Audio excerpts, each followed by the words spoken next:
বন্ধুরা, আমরা অনেক সময় শুনে থাকি বা অনেক সময় শুনেছি যে ধান গাছে কাঠ হয় কিনা। তো আসলে অনেক সময় লেখাপড়ার ক্ষেত্রে আমরা অনেক বন্ধুদের গল্প শুনেছি, স্কুলে যে শুনেছি অথবা কোনো সিনেমাতে দেখেছি যে বিভিন্ন যারা শহরের ঘরোয়া পরিবেশে অনেকেই মনে করে যে ধান গাছে অথবা কাঠ বোধহয় কাঠ হয়। আসলে ধান গাছে কাঠ হয় কিনা এইটা দেখানোর জন্যই আমি আপনাদেরকে আজকে একটি মাঠে নিয়ে এসেছি। দেখুন আমার চারপাশে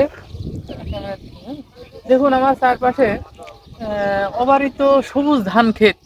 তো এই যে এতগুলো ধান ক্ষেত, আসলে ধান ক্ষেতের এখানে নিয়ে আসার একটি কারণ যে আসলে ধান গাছে কাঠ হয় কিনা এটা আপনাদের দেখানোর জন্য। তো আসলে এই যে আমার পাশে যে দেখছেন এই যে অনেকগুলো ধান গাছ। তো এই দেখেন, আপনাদেরকে একটু দেখাই। তো আসলে এই যে যে ধান গাছগুলো দেখছেন বা এই যে যতগুলো ধান গাছ দেখছেন, তা আসলে কি মনে হয় যে এই ধান গাছে কাঠ হয় কিনা? বা দেখে কখনো কি দেখেছেন যে ধান গাছ দিয়ে কোনো আসবাবপত্র বা কোনো কিছু বানানো হয়েছে? আমার মনে হয় না যে এখন এরকম কখনো হয়েছে। তো আশা করি এই যে আমরা আপনাদের যে গাছগুলো আমি দেখাচ্ছি, এই গাছে কখনো কাঠ আসলে হয় না।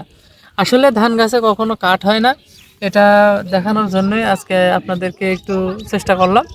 তো হয়তোবা বুঝতে পারবেন যারা শহরের বিভিন্ন ঘরোয়া পরিবেশে থাকে, যারা বাইরের পরিবেশের সাথে অতটা পরিচিত না, তারা হয়তো ভাবতে পারে যে ধান গাছে কাঠ হয়।